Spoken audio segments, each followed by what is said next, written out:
My name is Martin Pye. I'm a photographer, a curator, and an editor, and here we are in Bristol, which is where I live, and this is where I work, from this desk. I'd never shot with a 3D camera, so when the prospect of using this was introduced to me, I thought how interesting that has to be. I've seen 3D films, but I've never actually seen 3D camera or photos, so it was very exciting to actually use this for the first time and see it really work. It does really work. I'm always interested in photographing people, but I think one thing that's great about this is you can submerge yourself into trees and plants. And when I've been shooting, it's quite amazing how that comes alive. So what in 2 dimensions would look quite flat, when you photograph it in 3D by walking into trees and bushes, it becomes very exciting. So that gives me a new perspective on trying to shoot a different kind of subject matter, as well as my favourite subject, going back to people. I can show you it. Oh, can I do a 3D portrait? Yeah? Yeah? Yeah. Okay, I want you to look that way, here. Okay. Yeah? And you can look at me.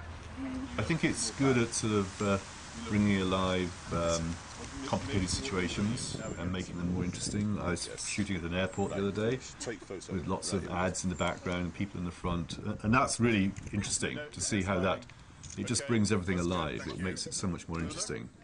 That's cool, isn't it? 3D, it's the first time you've been 3D photo, right? Yeah, first time. That's the potential I see. It can deal with complicated things and make them more interesting and compelling.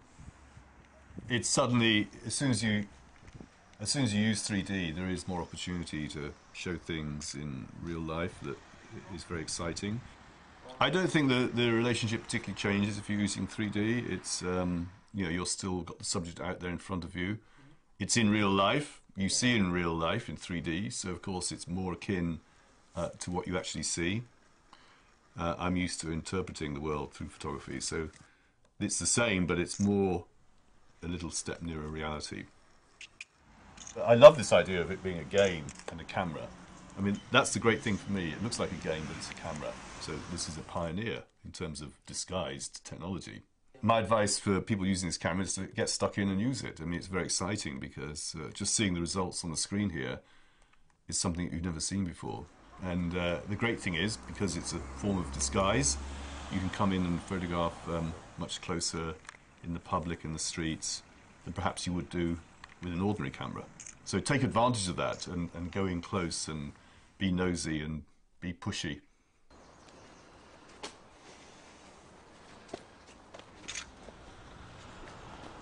Very good.